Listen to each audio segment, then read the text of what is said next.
Hallelujah. Hallelujah. Mwaramutse mwese. Good morning, everyone. Shimye Imana kuko mbonye umwanya wo gutanga ubuhamya. So I thank God for this time of testimony. Kuko birakuriye ko dutanga ubuhamya bw'imirimo y'Imana yakoreye mu buzima bwacu. And it is worthy that we testify the works of God that He did in our lives. Mbere yuko mpura n'ubutumwa bwiza, Before I met the gospel, nari nzi ko agakiza ari ukureka ibibi umuntu akanagana ku byiza. I thought that salvation was to quit evil things and we follow the way of good. Ariko ubwo nahuraga n'ubutumwa bwiza bwaje gusenya icyo nari narubakiyeho. But the time I met the gospel, this gospel broke my standard. Kandi nari naragerageje gukora ibyiza kugira ngo ndebe ko byibura nakumva nshyitse ku rugero rw'100%. And in my life I tried to do good so that I reach to the maximum. Ubwo nahuraga n'ubutumwa bwiza rero bwashenye iyo fondation nari nubatseho. By the time I met the gospel, destroyed the foundation I made. Basha kumenya ko ubu agakiza ari ukwakira imbabazi z'Imana. And I came to know that salvation is to receive the forgiveness from God. Kazakira n'umutima wawe wose ukizera ko Yesu yagutsindishirije 100%. And you exactly believe that Jesus justified you fully. Kuko amaze kudutsindishiriza twahindutse abera nk'uko Imana yera. Because after He justified us, we became holy as God. Maze kumva ubutumwa bwiza nkumva ntangiye kubwizera. After I met the gospel and starting to believe in it. Ni muri 2009. It was in 2009. Mu kwezi kwa kabiri. In the month of February. Nese numva ko mbohotse mu mutima wanjye. I felt rest and released in my heart. Twari Kana muri Sainte Famille. I remember we were in Sainte Famille Kana. Hari habaye igiterane cy'ababwiriza butumwa n'abapasiteri. And there was the conference of pastors and evangelists. Icyo gihe numvise nacyo ubutumwa bwiza noneho. So that time I received the rest from the gospel.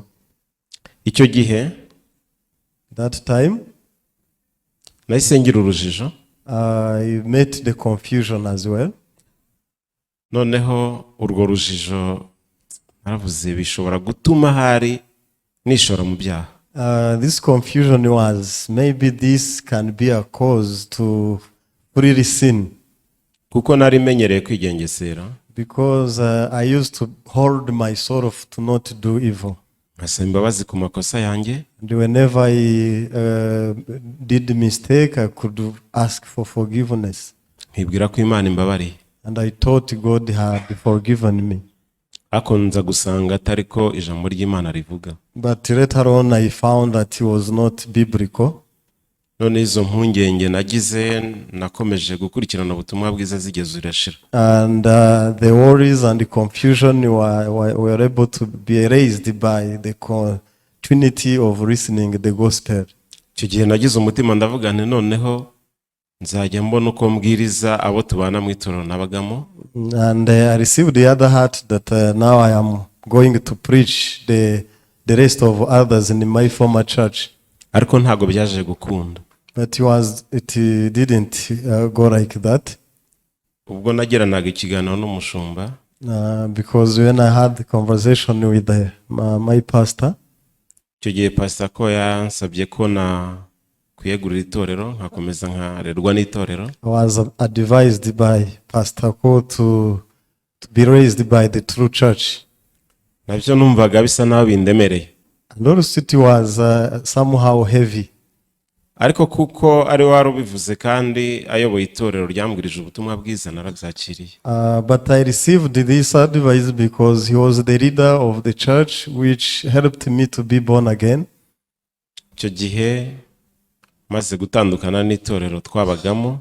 And after I separated from the former church, abo twabanaga bacitse igikuba.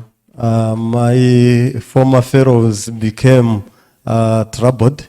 Bibwira ko ngiye gusayisha. And they worried that I'm going to be more evil than before. nkuko nanjye nabitekereje mbere, the same I thought. ariko ngeze mu itorero imbere nasanze atari ko biri. But when I closely attended the church, I saw that it was different. Kuko mu itorero hari ibintu bitatu bagiye bakunda kutwigisha, Because in the church, they taught us 3 pillars, ku bijyanye no guhindura imyumvire, like the issue of changing our mind. hari gutekereza byimbitse, There is what is called deep thinking kumenya kwikontorora, and self-control, ndetse no gusabana n'abandi. and the fellowship with the others.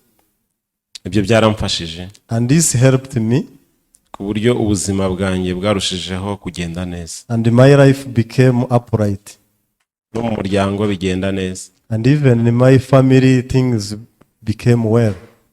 Ubwo no mu bikorwa nkora naho, kubera izo nkingi eshatu byatumye bigenda neza. And also, because of these 3 pillars, even my work and my business became fine. Ubusanzwe ubuzima bwa buri munsi mba nkeneye abo tuba turi kumwe kugira ngo bigende neza, Because in my daily life, I need some people around me so that my business goes well. akenshi nkunda kuba ndi kumwe n'urubyiruko rw'abana b'abakobwa. Most of the time, I work with the youth sisters. Imana rero yaduhaye umugisha, And God blessed us, my team, of course. kugeza ubu ngubu ku wa gatandatu twashyingiye umukobwa wa 9. So far on this Saturday, the ninth girl had the wedding from my business place, Ashyingirwa byemewe n'amategeko ndetse n'itorero rye, and she was legally received the wedding in the side of government and the church where she belongs. ku buryo ababyeyi bose bifuzaga kumpa abana babo kugira ngo tujye twirirwana.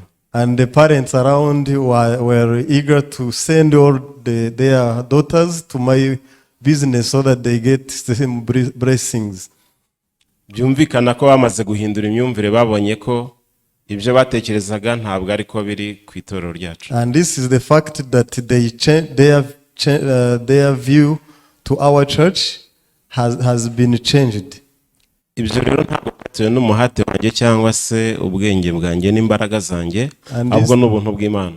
And this is not the outcome of my zeal and my knowledge, but it was the grace of God. Wasangaga abantu benshi bashaka gusa n'abandamye, ariko ntabwo byari bikwiriye kuko icyubahiro ni cy'Imana.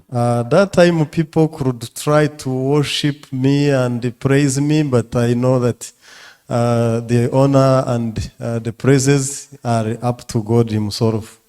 Bakambwira bati muri abanyamugisha. And they could tell me you are blessed people. Ntabwira ariko n'ubundi niryo zina ryanjye kuko umwana wanjye w'imfura yitwa Mugisha. And then I replied to them that is my name, and it is the same. I mean, it is my character, because even my firstborn is called Blessing. Ubwo rero icyo nshima Imana nuko Imana igenda ikora mu itorero ryayo. So the testimony I have is that God is strongly working through His church, kandi ikabasha kubana n'ubwoko bwayo. and God is always closer to us, we His children. Nari mfite byinshi byo kuvuga, ariko reka nsome umurongo umwe. I have had much to say, but I will only conclude by reading one verse. Abakorinto ba kabiri ibice 12 umurongo wa 6 b yawo. 2 Corinthians chapter 12 verse 6. Haravuga ngo ariko ndarorereye kugira ngo hatagira untekereza ibiruta ibyo andebana cyangwa ibyo anyumvana. It is in 2 Corinthians chapter 12 verse 6. Kansubiremo. I will read again. Ariko ndarorereye kugira ngo hatagira untekereza ibiruta ibyo andebana cyangwa ibyo anyumvana. Paulo yaravuze ati reka ndekeraho. Apostle Paul said, let me speak up to here. nawe yari afite ubuhamya bw'imirimo y'Imana bwinshi, because he had so much testimonies of God. arahina aravuga ati reka ndekeraho kugira ngo atagira untekereza ibirenze ibyo andebana cyangwa se anyumvana. But he said, let me stop by here so that nobody can think of me beyond of how I look or what I have. Ibyo mvuze rero ni imirimo y'Imana, ntabwo ari imirimo yanjye. So what I have been testifying are the works of God, not my own. Niyo mpamvu tugomba guhimbaza Imana, That's why we need and we have to worship God. kuko Imana iriho kandi irakora. Because God exists and God works always. Murakoze, Yesu abamugisha. May God bless you.